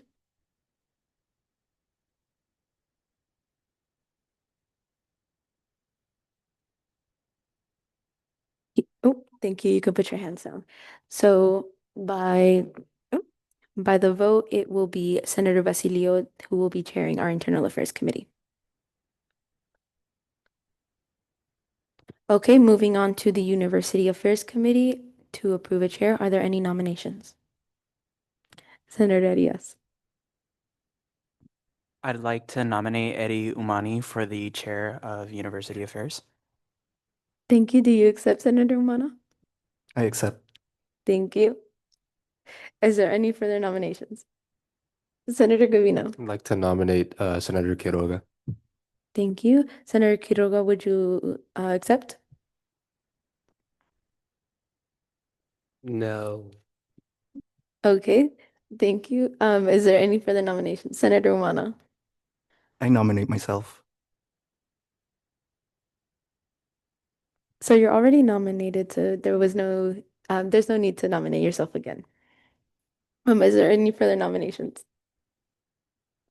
Senator Basilio. I nominate Senator Arias Gomez. Senator Arias Gomez, do you accept? No. Okay. Are there any further nominations? Okay, seeing none. Senator Umana, would you like to give a small speech? You have a minute. Good morning. Good morning, President Saravia, Vice President Geminiano Aragon, fellow senators, and everyone else in attendance. I see myself as a good fit for Chair of University Affairs because I know that I'm a good communicator, confident decision maker, and I am willing to take on the responsibilities to the best of my ability. I have worked full time my entire CSUN journey and maintained a high level of organization and stayed on top of all my deadlines. I also look forward to learning more about legislative referrals and helping in improving quality of life here around campus. I've seen my leadership skills take off in the classroom as I'm always willing to help out my classmates, offer help outside the classroom, and I have devoted my own personal time to see the success of my fellow Matadors. Thank you. Thank you. Is there any discussion? Okay, seeing and hearing none, all those in favor of appointing Senator Umana as the chair of the University Affairs Committee, please raise your hand. Thank you. All those opposed? All those abstained? Thank you. This passes. Congratulations to our new chairs, Chair Camino, Chair Basilio, and then Chair Umana. I look forward to all of your guys' amazing work, and you should be hearing from our Vice President soon. Moving on to line item B to suspend Section 3, Article E of the Senate Standing Rules to allow Senator Alejandro Dominguez to take a class from 11:30 to 12:45 p.m. Is there a motion? Senator Gavino. I move to suspend Section 3, Article E of the Senate Standing Rules to allow Senator Alejandro Dominguez to take a class from 11:30 a.m. to 12:45 p.m. Okay, thank you. Is there a motion? Is there a second? Sorry. Senator Quiroga. Is there any discussion? Senator Dominguez. Good morning, everyone. I would just like to say that I hope that this motion passes, only because I hope to continue serving the students. Since last semester, I've been interested in student leadership, attending the Senate meetings and attending the standing committees to get to learn and understand how the student government worked here at CSUN, to then be able to advocate for the students of my college and to better just like to better the like students in general. And so yeah, thank you. Thank you, Senator Basilio. Yeah, we all have priority registration, so we had the chance to look for a different class a lot earlier than other students. It's a little unfair to have to be for some of us to have to be here the whole time and others to not. We all get the same what's it called? The stipend. That's not affected by someone not being here. So just keep those things in mind. Thank you. Senator Gabino. I'd like to ask the senator if he's willing to share what the class is, if it's a major class, if it's required to graduate, all those different questions, if he'd like to explain himself. Senator Dominguez, would you like to answer the question? Yeah. So the class is a computer science class. It is for my major. It is Comp 310. What's it called? It's called like System or Organization of Systems. And so yeah, it is a required class for me to stay on track to graduate within 4 years, which is something that I am working really hard to accomplish. The reason that I had to take the class at this time is because there was no other class that worked for me. I've had this professor previously, and she was a really good fit for me, as her teaching style would helped me a lot and allowed me to succeed in her class. Within my college in general, as I have spoken to my dean last semester, there are very few faculty for many of our majors, which makes it difficult to find classes in general. There's very few sections. And then on top of that, there are very few professors, I believe, who are able to, or sometimes there are professors that I have difficulty working with. And so because I had this professor in the past and I did so well with her, that is the reason that I chose the class for this time. Okay, thank you. Is there any further discussion? Senator Cabrera Figueroa. I believe this would be more a point of information, but I wanted to ask the chair, how in previous years, how often has this suspension been used or requested, and how often has it actually passed? Vice President Geminiano Aragon.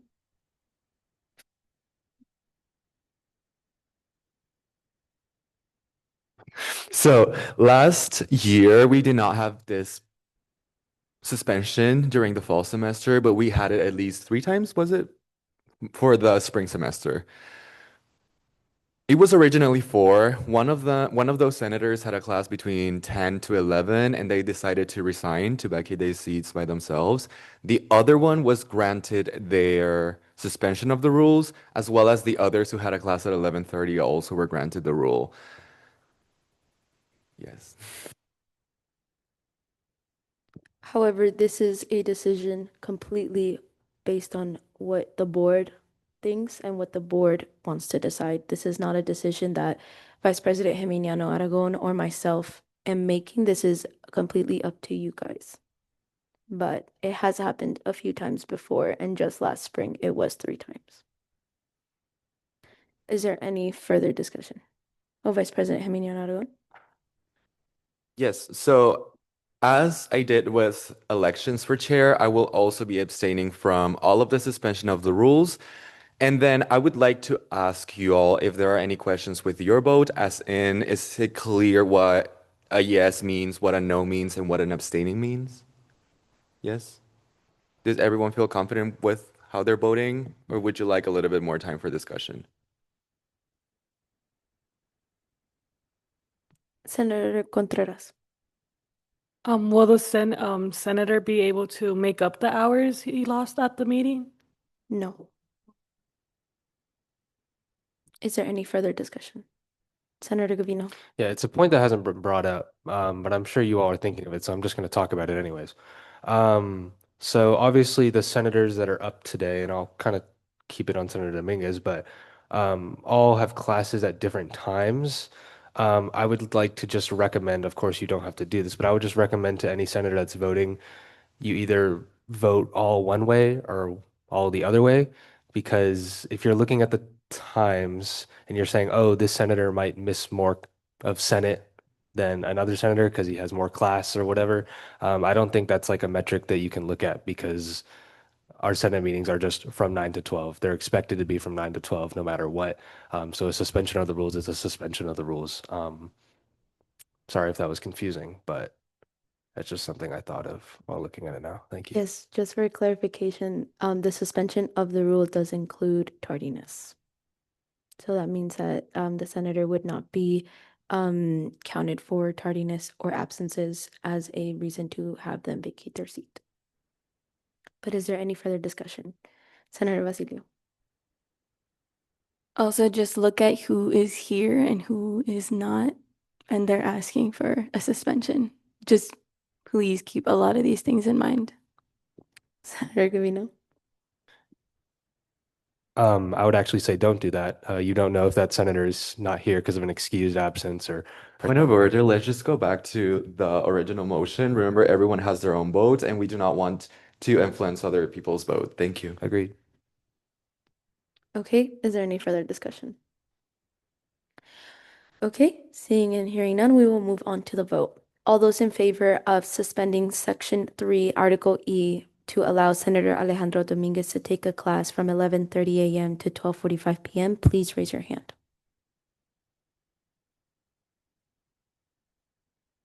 Thank you. All those opposed?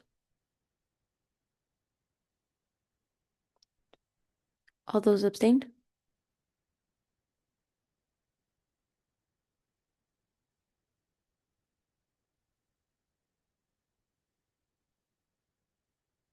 Give us a minute while we count the votes. You can put your hands down.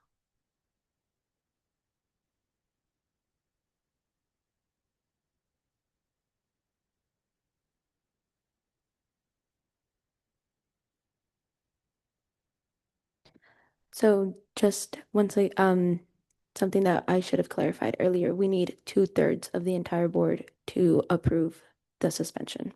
And we did not get 2/3 of the vote.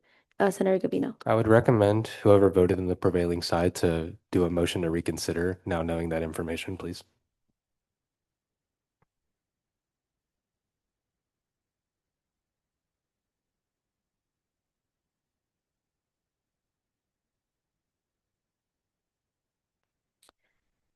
So the prevailing side was the yes votes. So only the yes votes are allowed to revote. Senator Gabino. Point of order, I don't think that was what happened, Denise.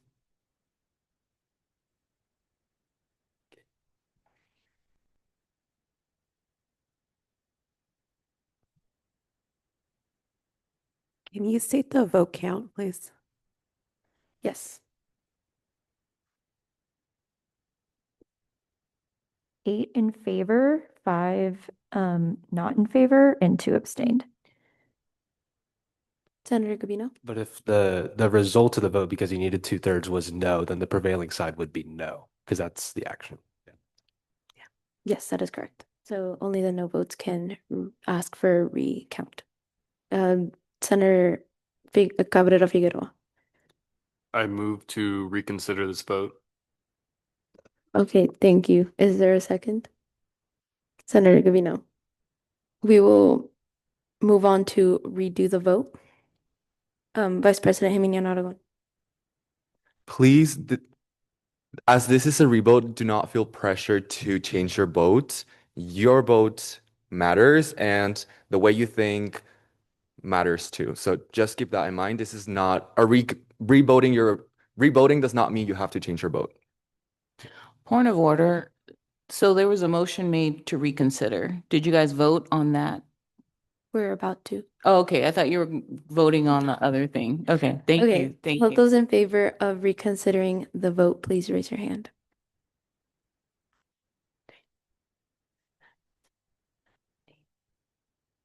Thank you. All those opposed?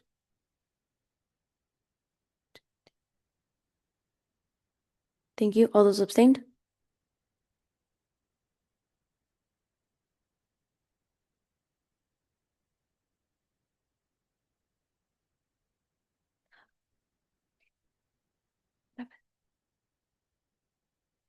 Okay, so we will move on to a revote. All those in favor of suspending Section 3, Article E, to allow Senator Dominguez to take a class from 11:30 a.m. to 12:45 p.m., please raise your hand.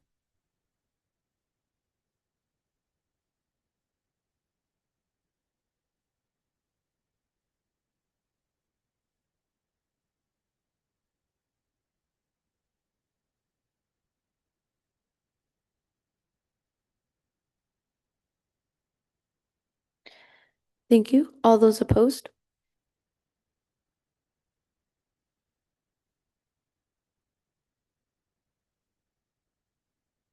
Thank you. All those abstained?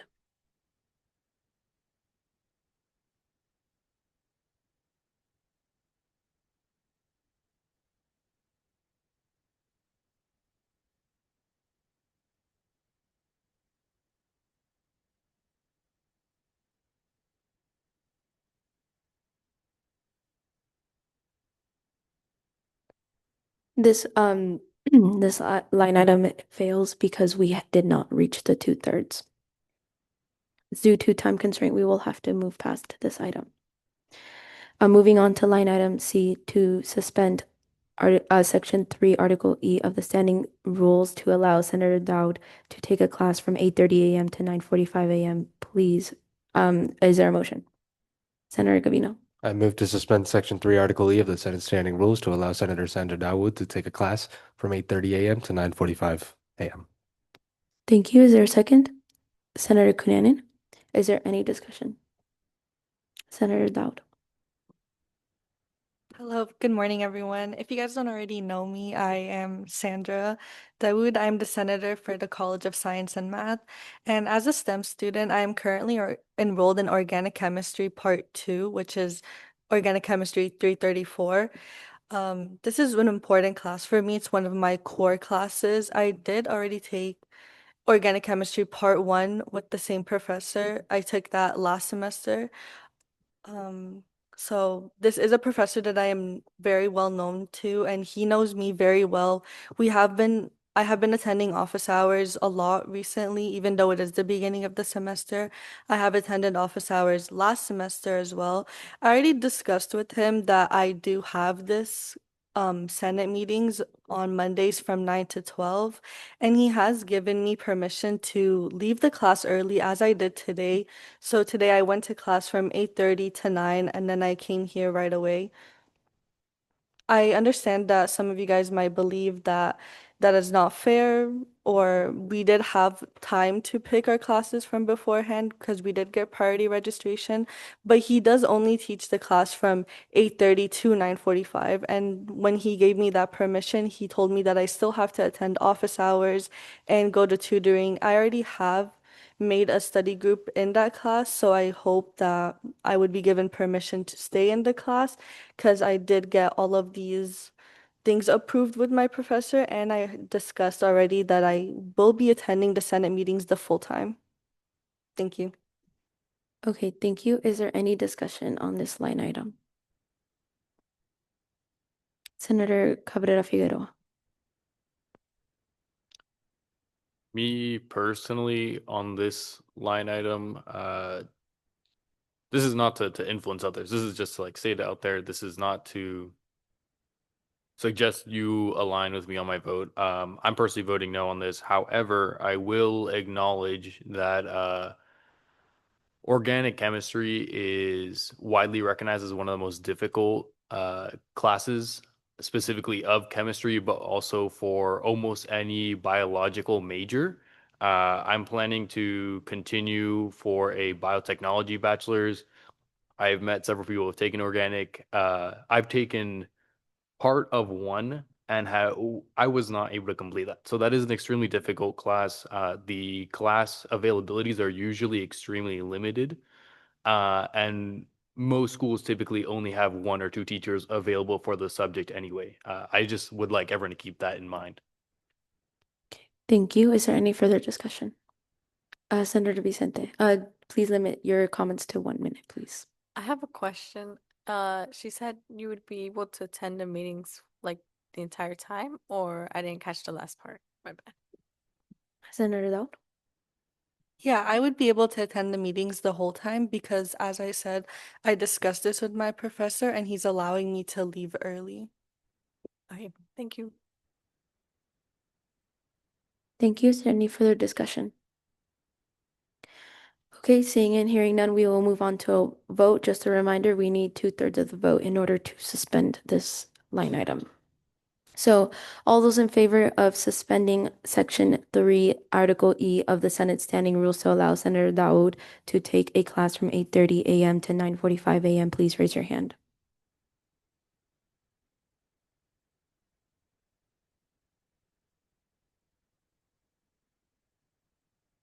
Thank you. All those opposed?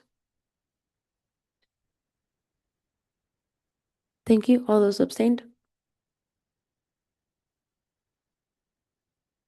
Okay, this line item passes. Wait, sorry. Give me a minute.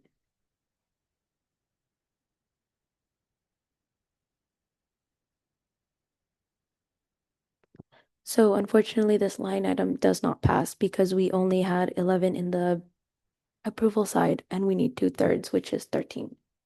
Senator Cabino. Is Senator Alejandro Dominguez still a voting member? No, his So vote did was you, not counted. yeah, so did you calculate that in the 2/3? Does that make it go lower? Yeah, you did. Give us a minute. No worries.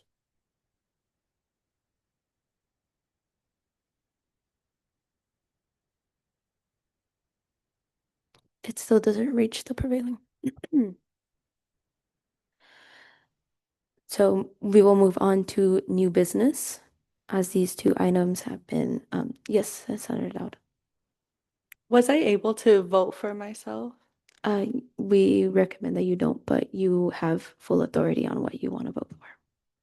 Are we able to redo the motion? Someone from the other side has to make a motion to recount the vote. Okay. Senator Vicente. I move to reconsider the vote. Thank you. Is there a second? Senator Carca. Thank you. Is there any discussion on reconsidering the vote for line item C? Okay, Senator Vicente. I feel like if she's able to attend the Senate meetings like full time, like the whole time, that is part of the reason why I think we should reconsider it, mostly because she's putting her time and her she's making sure Okay. she's getting her. A point of order. You voted yes previously? No, it has to be someone that That voted no? that voted no, yes. Gotcha. All right, never mind. Sorry.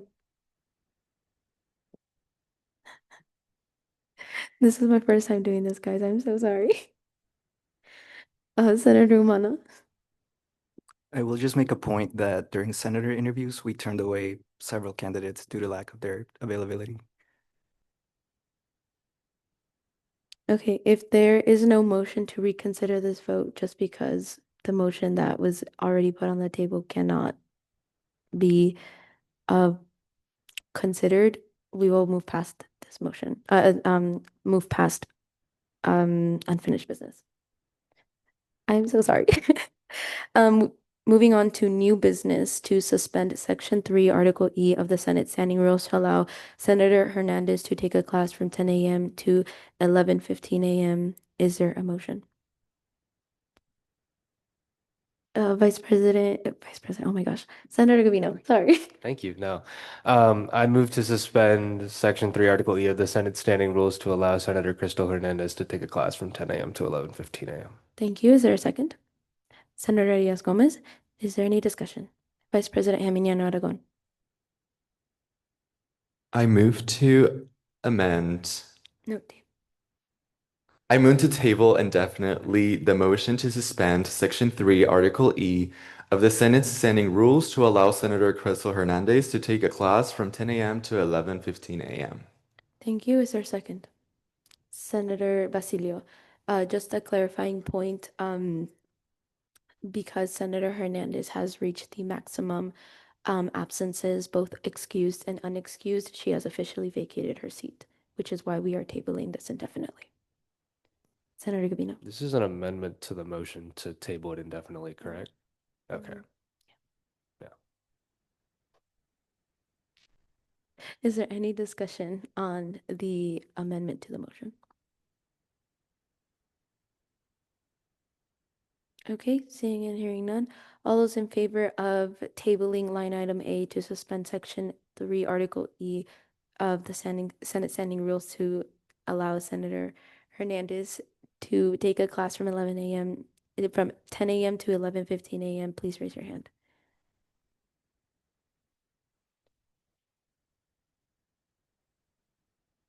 Thank you. This passes unanimously.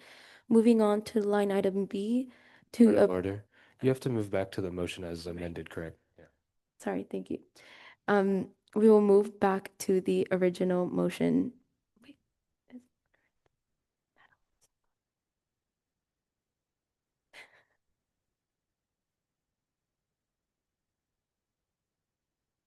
We amended. So we will move back to line item A. All those in favor of approving line item A as amended, which is to table it indefinitely, please raise your hand. Okay, thank you. This passes unanimously. Now we'll move on to line item B to approve the following appointment for Christopher Simonian to Lobby Corps. Is there a motion? Senator Diaz Gomez. I move to approve the appointment for Christopher Simonian for Lobby Corps member. Thank you. Is there a second? Senator Quiroga. Is there any discussion? Just so that everyone knows, this appointment is just for the semester. Unfortunately, Christopher will be graduating in the winter. However, Chair Rosales, Vice President Geminiano Aragon, and myself think that he is very valuable and believe that he would be able to offer a lot. And he is the only committee member that that we have been able to move forward with. But that's it. Senator Basilio. Yeah, so I mean, nobody received a biography for this person, so we're solely going off based of what President Saravia just said and what Chair of Legislative Affairs Rosales said. So do with that what you will. I think that's a little unfair, but that's just me. Vote however you want to. Okay, thank you. Is there any further discussion? Please limit your comments to 1 minute because we only have a minute. Okay, seeing and hearing none, all those in favor of approving Christopher Simonian as our lobby corps member, please raise your hand. Okay, all those opposed? Okay. Thank you. All those abstained? Okay, the appointment fails. Moving on to enter committee of the whole, is there a motion? Vice President Geminiano Aragon. I move to enter committee of the whole. Thank you. Is there a second? Senator Basilio, is there any discussion to enter committee of the whole? Okay, seeing and hearing none, we will move into a vote. All those in favor of entering committee of the whole, please raise your hand. Okay, thank you. It passes unanimously. As we enter committee of the whole, we will move to allocate $14,500 from unassigned contingency to Associated Students Administration to sponsor 6 students to attend the 2025 Hispanic Association of Colleges and Universities for the annual HACU for annual conference. Is there a motion? We don't need a motion. I'm so sorry. Is there any discussion?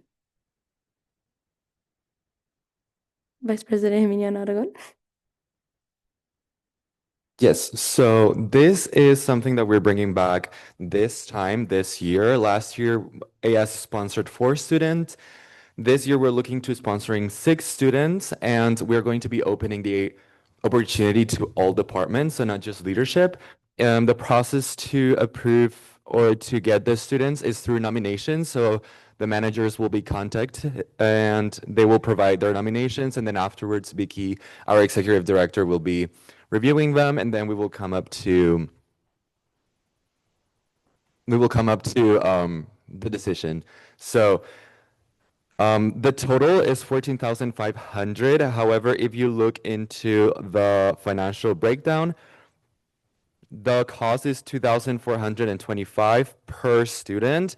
That includes registration, transportation, that means the airfare, the lodging, that means the nights that they will be staying at the hotel, and then the per diem, which that means they give you money for the dinners that are not included during the conference. So I don't know if there are any questions that someone has. Thank you. Senator Gavino. Yeah, so we sent students last year to this conference, and it was 4 students for $2,100 each. And then this year it's 6 students, which is good. We're sending more students for $2,425 each. So I'm just wondering if that was like an underestimate from last year, or if any of these prices went up this year. Vice President Geminiano Aragon. The prices did go up. However, we do need a motion, so I move to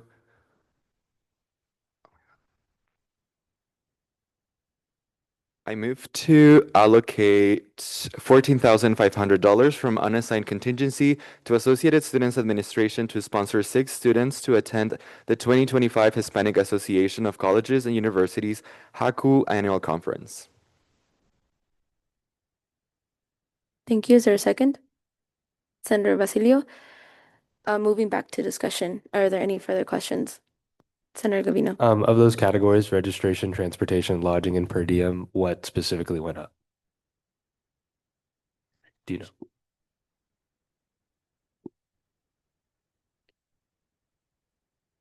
Executive Director Allen? Let me see if I can get the specifics of what went up that was different than last year. Vice President Geminiano? The way it usually works is CSUN is considered the sponsor of the students. So the ones who organize everything, including, oh, I forgot to mention this, but they also give workshops to the students going before they attend the conference. So the ones who are organizing everything are the Student Affairs Division, I believe. And for instance, Dr. Freddy is the one who spearheaded everything. Basically, Haku gives them a certain amount of money that needs to be paid for those students. So I do believe that it's coming from Haku, that money, and that's why the price went up. It's not really that we want to, or like the breakdown was like different, but it's just something that they ask for. That answers my question. Thank you. Thank you. Is there any further discussion? Senator Cabrera Figueroa.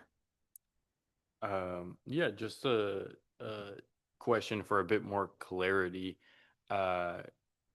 Are we funding these students entirely to go to this convention, or are we supporting them? And then also on that, do we know if these amounts are including taxes, or are they based solely off of base prices listed on websites? Executive Director Allen? So you will use information that's available from the conference host to determine some of the expenses, for example, registration. Normally, per diem has a specific rate for things like breakfast, lunch, and dinner that has a cap. At this particular conference, there are some meals that are included, there are some that aren't. So those that aren't, that rate will be based on what the per diem would be for that particular meal. And then traditionally, when you're looking at travel, in terms of airfare, it's about what the approximate cost is when you're building the budget to come out with that flat fee. So right now, I'm just getting some specifics on Freddie about what may have gone up at the conference level, but it may just be airfare. So just give me one more second. Also, we are funding 6 students entirely, but they are all students from AS. So as Vice President Geminiano Aragon had mentioned, each department has the opportunity to nominate one student, including us. Is there any further discussion? Vice President. So last year, the per diem, that's something that they gave me directly. So that they budget it in terms of the meals that are not included, any essentials, personal essentials, and then they basically provide you with that money, and you can use that during your stay at your own discretion.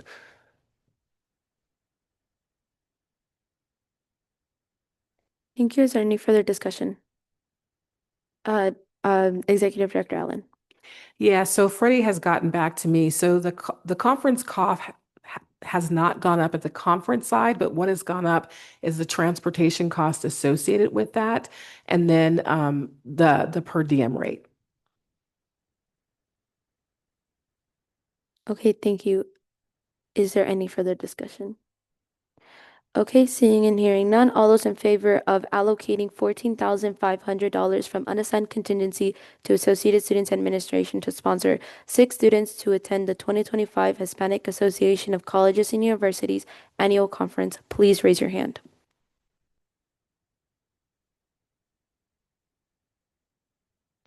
Thank you. All those opposed? All those abstained? Thank you. This passes. We will now move to exit committee of the whole. Is there a motion to exit committee of the whole? Senator Umano. I move to exit committee of the whole. Thank you. Is there a second? Senator Carca, is there any discussion? Okay, seeing and hearing none, all those in favor of exiting committee of the whole, please raise your hand. Thank you. All those opposed? All those abstained? Okay, thank you. We will now move to approve the recommendations of committee of the whole. All those in favor of approving the recommendations of committee of the whole, please raise your hand. Thank you. This passes unanimously. Moving past information items discussion items. Legislative referrals we'll start accepting legislative referrals next week, and then we will start assigning them to committees next week. Moving on to announcements, are there any announcements from the board? Okay, seeing and hearing none, we will move on to final roll call. Vice President Jimeniano Aragon, Here. Senator Abrams, Here. Senator Arias Gomez, Here. Senator Atias, Here. Senator Basilio, Here. Senator Cabrera Figueroa, Senator Contreras, Here. Senator Cunanan, Here. Senator Garcia, Here. Senator Gavino, Here. Senator Katka, Here. Senator Quiroga, Here. Senator Ramirez, Here. Senator Umana, Here. Senator Vicente. Here. Thank you. Thank you, and I will adjourn this meeting at 11:09 a.m. Can we get your assistance in just kind of cleaning up the area since our meeting is over? That would be great.